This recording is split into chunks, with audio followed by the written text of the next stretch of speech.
Hi again, it's Dawn Heath-Fiedler, and this is video number 3 of our series. I was going to talk today about whether or not your child is ready for a cell phone, but I'm getting some feedback that you just don't believe that human trafficking is happening. And so normally we go out and we do presentations, we teach workshops, we organize awareness events for communities.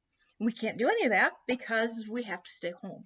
So I'm at home and I am going to give you a brief rundown on what it is Join the Movement does, what I do when I travel. I go all over the state of Wisconsin and beyond its borders teaching this information to whomever will listen. I mean, if you stop me in the grocery store, I'll share this with you. So here's the deal. What is human trafficking? You're asking yourself, right? Because you hear it all the time. You see it on the news. You see it featured in TV shows where it's very dramatically showcased. It's not like that. It's evil personified. It's predators who are reaching into our homes via our phones and our cell phones, trying to gain access to our kids and getting them to trust them. That's what the grooming process is. And we are out here on the front lines trying to bring this education to the parents about what is happening to our kids, what is happening through social media. Social media has literally become the new shopping mall, and it's scary stuff that's going on. And so what we want the parents to know is how you can protect your kids. So the first thing I'm going to ask you is, do you even know what human trafficking is? So I've got it written federal guidelines right here. So I'm just going to read this to you, okay?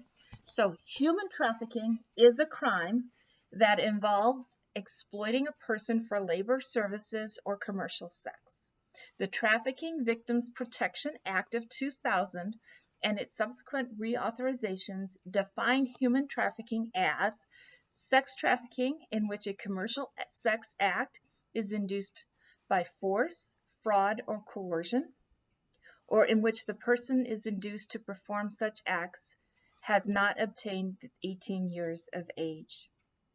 The recruitment, harboring, transportation, provision, or obtaining of a person for labor or services through the use of force, fraud, or coercion for the purpose of subjection to involuntary servitude, peonage, debt bondage, or slavery.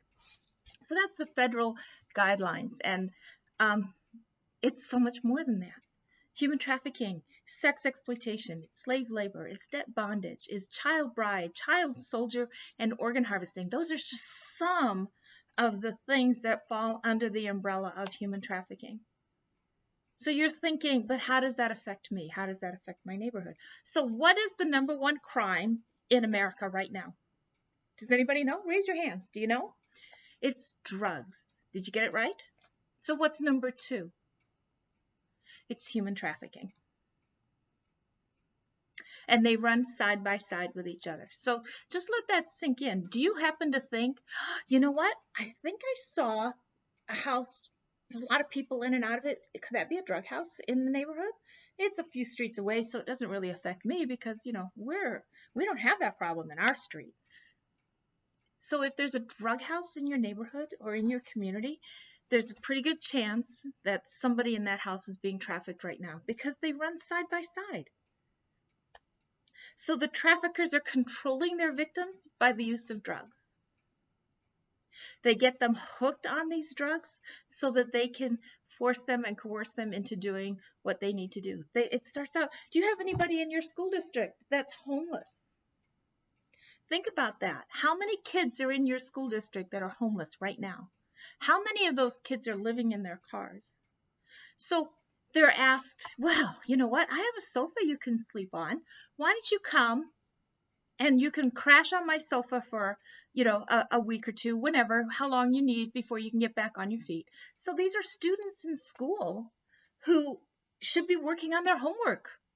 And they can't because they're living in a car. So yes, they're going to accept that sofa to sleep on because it's better than sleeping in the car. At least now they've got a place to do homework. Maybe they've even got an address they can use to get a real job and help themselves get out of this situation. But what's happening? They're saying, well, you know what? I let you sleep on my couch, so you have to pay for that. Oh, you wanted to take a shower? Oh, well, that requires water. I'll add that to your bill. Did you want to eat too? Breakfast, lunch, and dinner? Seriously? You want 3 meals a day plus snacks? I'll have to add that to your bill.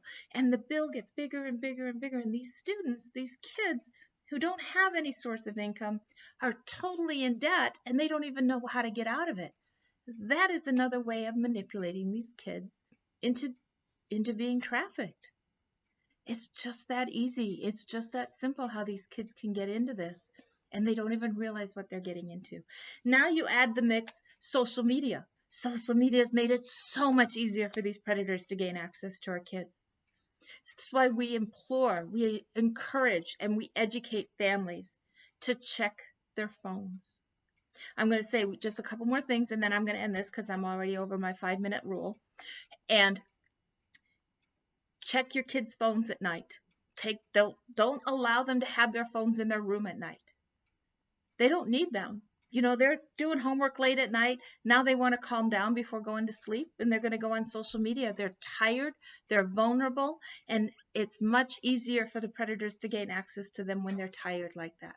So don't let them keep their phones in their room at night. Pick a time that works for your family, 9 o'clock, 10 o'clock, whatever. Plug all the phones in the kitchen to be charged for the next day and check those phones. So your kids are going to say, yeah, but I need my phone. It's my alarm clock. You can't expect me to get up for school the next day if I don't have my alarm clock. So buy them one. Go to Walmart. They're cheap. Less than $10. You can buy them an actual alarm clock and they don't need to have that phone in their room at night. And make sure you look at those phones. So I'm going to let this go because I'm already at 7 minutes. Tomorrow we'll be back and I'll bring you some more information. I hope you're having a great day. It's kind of rainy and nasty here where I am, so it's making my knees hurt. But cook something hot and warm and comfortable for dinner tonight. Sit down at the table, pray together, spend time together, have conversations, talk about social media. What apps are they using? If you have any questions, email me at jointhemovementevents@gmail.com. Again, my name's Dawn. I'm happy to help in any way I can. I hope you enjoy this. Bye.